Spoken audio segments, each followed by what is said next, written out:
The stock market got fucked recently, and this is why. Imagine all the US companies is on one basketball team. The other basketball team, their identity doesn't really mean anything. Just know that they're playing another team. Before the game starts, the ref announces last minute that every bucket that the USA team scores is going to be half. So if they shoot a 3, it's going to be 1.5. If they make a fucking layup, it's just going to be 1 point. But the other team, they still bowling like regular. So if they shoot a 3, they make in 3 points. If they make a layup, they get in 2 points. This is a clear disadvantage. Now, for all the niggas that were taking bets on the side, they're going to be like, yo, feel me? Even though the USA company got the same, feel me, all-star players, they're still going to struggle, feel me, getting the points that they need because everything that they score, they're going to be working with less. So all the niggas that had over on the players, which is the companies in this case, is now cashing out their bets early on FanDuel because that shit is very less likely now, and they didn't change the odds. This is exactly what tariffs are, where companies have to pay extra bread for the same product, so it makes it harder for them to make those same profits when selling back to customers because now they're taking in heavier costs, even though that their item is supposed to be valued at a fixed price. And on Friday, Trump had announced additional 100% tariff on China, which was a clapback in response to China tightening up their rare earth mineral trades. A lot of niggas be confused when they hear that the tariff is on China.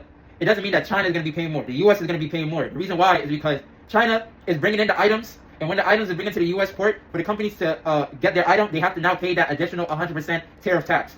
And the reason why this is also problematic for China is because less niggas is going to be wanting to buy from them directly. Just think about that shit. If you go to your corner store, right, and I tell you bacon, egg, and cheese on a roll is 5 cash, you say, I bet. You buy that shit. And then tomorrow, he says, yo, my fault, some shit happened, now I gotta charge you 10.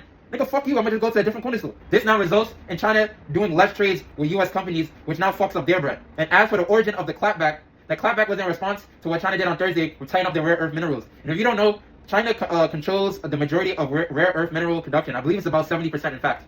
And the reason why rare earth minerals is so important is because a lot of this shit is used in manufacturing for tech companies and AI companies. And if you're thinking about it now, a lot of niggas have been speculating about an AI bubble because AI has been pushing the overall stock market very high. And niggas is wondering if it's overvalued. So a lot of trader sentiments is tied to AI companies. So if companies like Nvidia and Meta and Apple now have less access to rare earth minerals, it's going to be hard for them to continue to develop AI as they have planned thus far in the future.